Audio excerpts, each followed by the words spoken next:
Ladies and gentlemen, we are back. We are live with the eSports report for Tuesday, April 8th.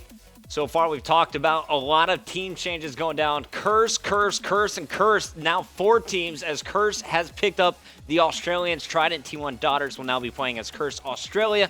Curse LV making some major changes. Mochila now playing with Parasite. They went after Enable, and Tipsy was picked up in a trade. Also, Curse New York is now going to be led by Burnsoff as Revan moves into management. 3 players from Xfinity picked up to fill out that roster. And we just talked to Justice as well. Justice, the new squad. Miracle's going over in the trade with Curse Las Vegas. Kill being picked up by this squad. And Neslo and Stainville filling out that roster. Denial, BL Fire playing with his old buddies Lynx and Lyre as well as Twiz. And now we have our last team of the day. The announcements are over after this one. Please welcome to the show. We have Sharp, the captain of TK. Sharp, last time you were on here, you were telling me about your pickup of Methods after 3 a.m. last night, according to Reddit. That is no longer true. What happened with the Methods pickup, and where are you guys choosing to go with your roster? Well, we played Methods. We played Methods for about a week, playing with different fourths. And we played the 2K with them alongside Apathy, and me and Gunjar just kind of felt that it just didn't mesh well. We didn't feel right with the team. We didn't really feel comfortable playing with Methods, and we didn't want to get locked into Season 2 with a team that we weren't comfortable with.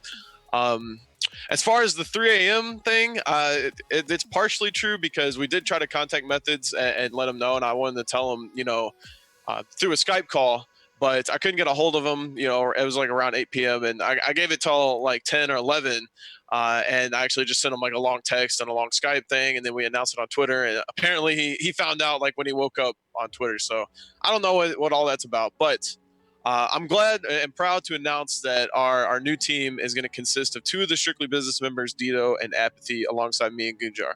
Wow. So you guys are going after Apathy, of course, after he filled in for you on the 2K. You guys were looking very strong. And Dito now replacing Methods. What do these 2 bring to the team, and how is this going to fit with you and Gunjar on the squad? What are the roles for this lineup?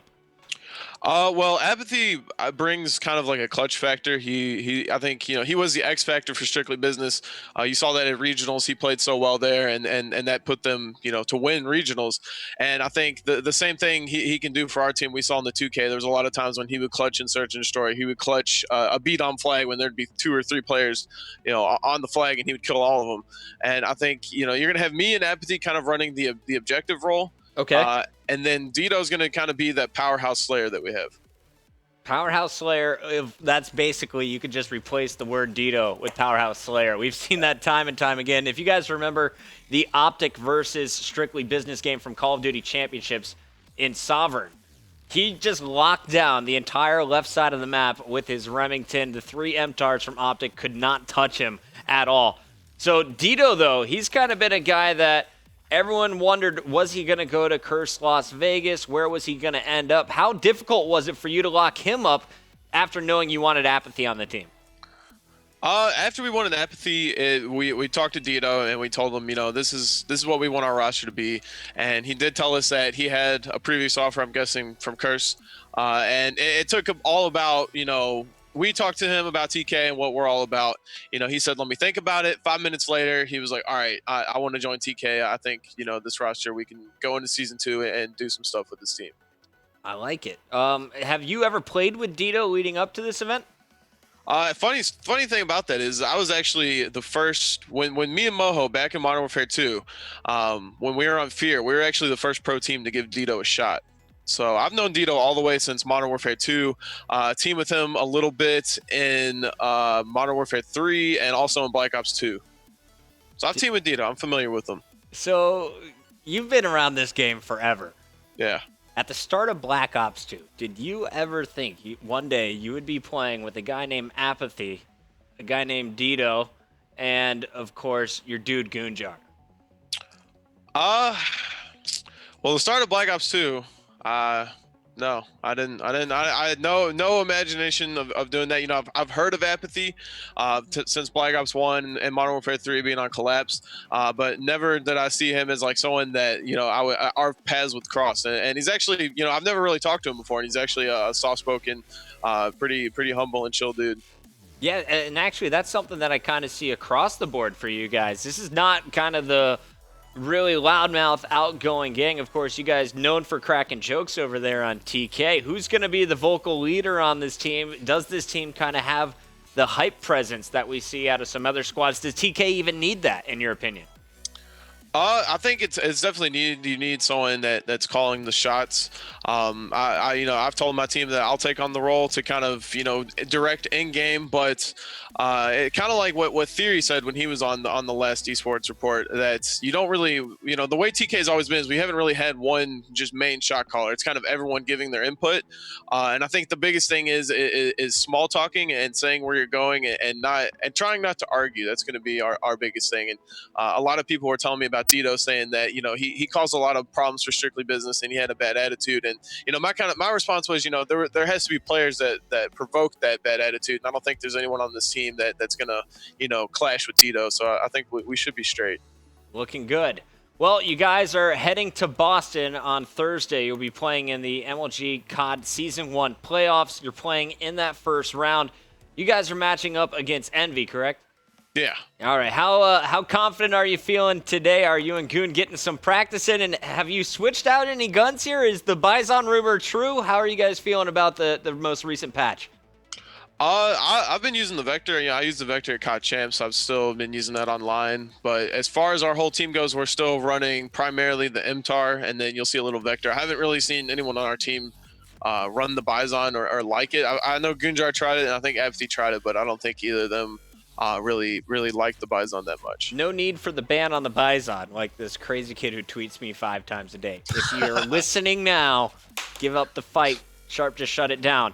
All right, well, Sharp, congratulations on the new squad. I know you guys are going to be practicing. Where can we watch you after PAX? After PAX, we're going to be playing Season 2. Our MLG channel is mlg.tv/caliber. You can follow me on Twitter, @sharp_TK, and follow all my teammates, Apathy, Dito, and Gunjar. All right, well, good, man. Congratulations on the new squad. Looking to see what you guys can do. I love that you went after a duo here, and I think the pickup of Apathy and Dito will truly be a strong fit. Is Gunjar going to be running AR? Same thing with Apathy. Have you guys talked about this? I think Gunjar is kind of switching more to a sub role. We're gonna be kind of a team where we can just run anything. You know, at times, you know, Dito's gonna be our main AR. That's but what I at figured. Times he can bring out the submachine gun, say on Sovereign, if we want to run 4 subs, or on Freight we want to run 4 subs. We could just have that role to where, you know, we have versatile players on our team that anyone can use any gun. And thoughts coming into this? I know it's only day 1 after the announcement. What's going to be TK's strongest game mode? I just want this highlight for 3 months down the line. Is it domination? Is it going to be search and destroy? Or is it going to be blitz with this new lineup? I'm going to say our strongest game mode is probably going to be... I would like it to be search and destroy, but it's too early for me to predict that. So right now I think that we have a really strong domination team. All right, that's the Dom squad. Well, thanks again, Sharp, coming on the ESR. Make sure you follow this guy. He's a legend. My first time ever commentating Call of Duty.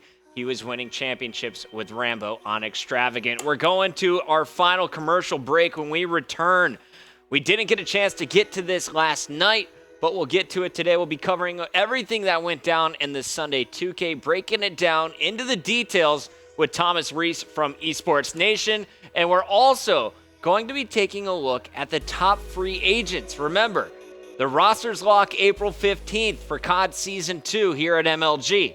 But everyone else who's not a starter is going to be in the mix. They could be picked up by a pro team in the draft. Top 250 for the first 3 rounds in round number 4. Everyone is eligible. It's going to be interesting. Stay tuned, guys, right here on the ESR. Action continues after this.